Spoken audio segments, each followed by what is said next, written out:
Bonsoir, amis parisiens, amis amoureux du football en général. Vidéo un peu, non, complètement coup de gueule suite à une nouvelle déclaration de Galtier. J'avais déjà fait une vidéo de ça il y a quelques jours concernant la déclaration de Galtier après la défaite contre le Bayern, enfin la défaite, le fiasco contre le Bayern de Munich, où il avait directement accusé Bichabou d'être responsable de l'élimination du PSG, en gros en disant que c'était une erreur de jeunesse, et en parlant d'erreur de jeunesse, il faisait évidemment référence au premier but marqué par les Munichois, alors que je vous avais montré par A plus B que c'était Verratti qui était responsable sur le premier but et responsable sur le deuxième but. Et donc là, on s'était dit, bon, Galtier, voilà, ça peut arriver d'avoir une déclaration où tu défends tes cadres et où tu t'en prends à des mecs qui n'ont rien fait, qui ne sont pas responsables. Mais là, il a recommencé. Donc c'est évidemment pour ça, je pense que vous avez cliqué sur cette vidéo. Il nous dit, notre ami Galtier, j'ai le téléphone sous les yeux, mettez-vous à la place des joueurs qui préparent un match, là jusque-là ça va, qui voient 8 joueurs absents et qui rentrent dans le vestiaire avec des jeunes du centre de formation qu'ils ont dû voir une ou deux fois à l'entraînement, pour parler de la défaite.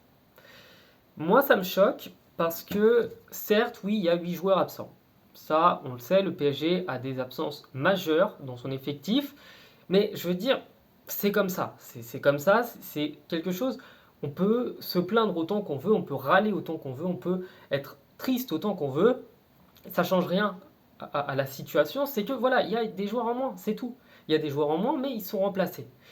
Et ils ont été remplacés par des joueurs, oui, au pied levé, hein, des joueurs qui n'avaient pas forcément énormément d'expérience en professionnel, mais sur le match dont il parle, c'est celui contre Rennes où le PSG se fait battre 2-0 à la maison, et où le PSG d'ailleurs est particulièrement inexistant. Il explique la défaite en parlant de la présence de jeunes que les autres joueurs ne connaissaient pas, etc., etc., en expliquant pourquoi ils ont perdu.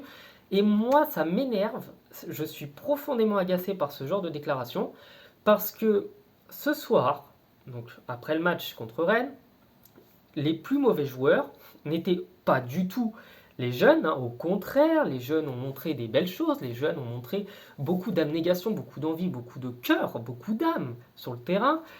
Et le vrai problème de l'équipe du PSG ce soir, c'était les cadres. Et par cadre, j'entends Lionel Messi, évidemment, là c'est carrément un cadre du football, je veux dire dans n'importe quel club ce serait un cadre.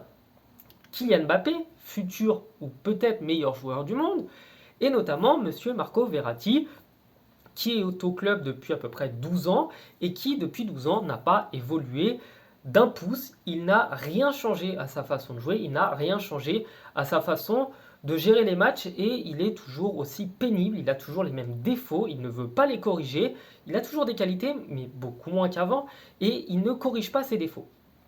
Et là où ça m'énerve, c'est que quand il parle du fait que les joueurs étaient perturbés d'avoir des jeunes joueurs qu'ils ne connaissaient pas avec eux, ça sous-entend qu'ils sont mauvais, que les jeunes joueurs sont pas bons, que les jeunes joueurs n'ont rien à faire dans le groupe pro, et que justement, s'ils étaient bons, ils seraient dans le groupe pro plus souvent. Donc déjà, ça c'est la première chose. Ça veut dire qu'il y a une vraie volonté de séparer les cadres et les joueurs habituels, les joueurs classiques, on va dire vraiment les cadres. Il y a une volonté de les séparer, de faire la distinction entre les deux. Il n'y a aucune idée de on les met dans le collectif et on fait d'eux des membres à part entière de l'équipe du PSG en leur donnant une place importante et en considérant que c'est comme s'ils avaient toujours été là, ils ont leur place et c'est tout. Et là, non, ça veut dire que les joueurs qui étaient cadres, qui sont cadres, n'étaient pas bons parce qu'il y avait des jeunes joueurs qui ne connaissaient pas. Mais moi, là où ça m'énerve encore plus, et c'est pour ça vraiment que je suis motivé à faire cette vidéo, c'est que quand vous regardez les matchs du PSG, ça ne fait pas que depuis qu'il y a 8 blessés que le PSG joue de cette manière. Non, non, non. Le PSG joue de cette manière depuis le mois de septembre. Ils ont fait un mois d'août incroyable, il faudrait limite en parler vraiment en sortant cette période-là du reste du championnat. Mais depuis le mois de septembre, on s'ennuie avec ce club. Depuis le mois de septembre, on a un PSG qui ne joue pas bien, qui ne joue pas sérieusement et qui ne joue pas surtout un match entier. C'est une demi-heure, voire une mi-temps complète. Et le reste, ça n'existe pas. Et c'est terrible de voir un coach qui, de cette manière, défend aveuglément ses joueurs cadres. Faut pas défoncer les jeunes, parce que les jeunes, faut leur donner de la motivation. Faut dire, j'ai vu des belles choses, j'ai vu de l'envie, j'ai vu du cœur. Et c'est justement dans ces moments-là que les cadres doivent les aider à progresser. Mais non, là, ça veut dire les cadres sont mauvais parce qu'il y a des jeunes. Et ça, c'est le pire truc à faire. C'est le meilleur moyen, du moins, pour faire perdre la motivation à tous les jeunes. Parce que, pour le coup, Bichabou, il est pas bon. C'est le cas, c'est dans les faits, il n'est pas terrible. Mais Bichabou, il a besoin qu'on l'encourage. Je suis pas en train de dire qu'il faudrait que ces jeunes joueurs-là, on leur tienne la main dans les vestiaires en leur disant « Ah, t'as vu, hein, ça c'est ton banc, là tu mets tes chaussures, là tu mets ton t-shirt, et puis attention, après il faut prendre la douche. » Non, je suis pas en train de dire qu'il faut les traiter comme des gosses, mais il faut au moins les traiter comme des membres de l'équipe. Et systématiquement, quand il y a des problèmes de niveau, vraiment de niveau, de faillite collective, Galtier s'en prend aux jeunes.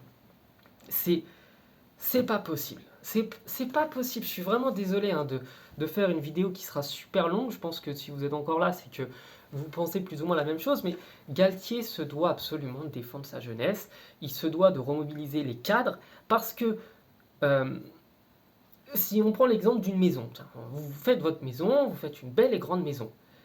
Est-ce qu'on va vous reprocher quand elle s'effondre qu'il y avait des problèmes au niveau du toit?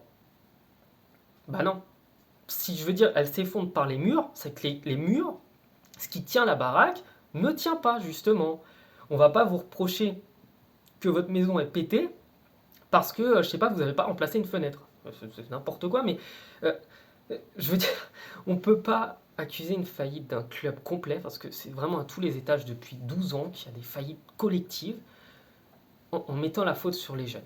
Parce que les jeunes du PSG que le PSG n'a pas su garder, quand vous regardez bien ce qu'ils ont fait après, vous avez Diaby qui est un des meilleurs joueurs d'Allemagne, vous avez Nkunku qui est un joueur extraordinaire qui va devenir un très grand joueur en Allemagne, vous avez Coman qui est un super joueur depuis qu'il est parti, vous avez Rabiot qui est, pour pas dire le meilleur milieu actuel de l'équipe de France, meilleur milieu de la Juventus, vous avez Mike Maignan qui a été le meilleur gardien de France et qui est le meilleur gardien de son club, je crois qu'il est au Milan, si je dis pas de bêtises.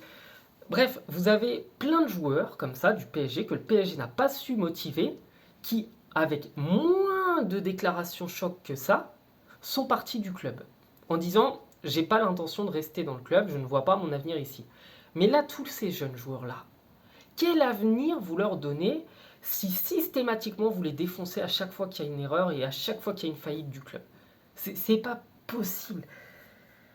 Ça me traumatise, moi, de voir un entraîneur qui explose ses jeunes comme ça. Ça me choque.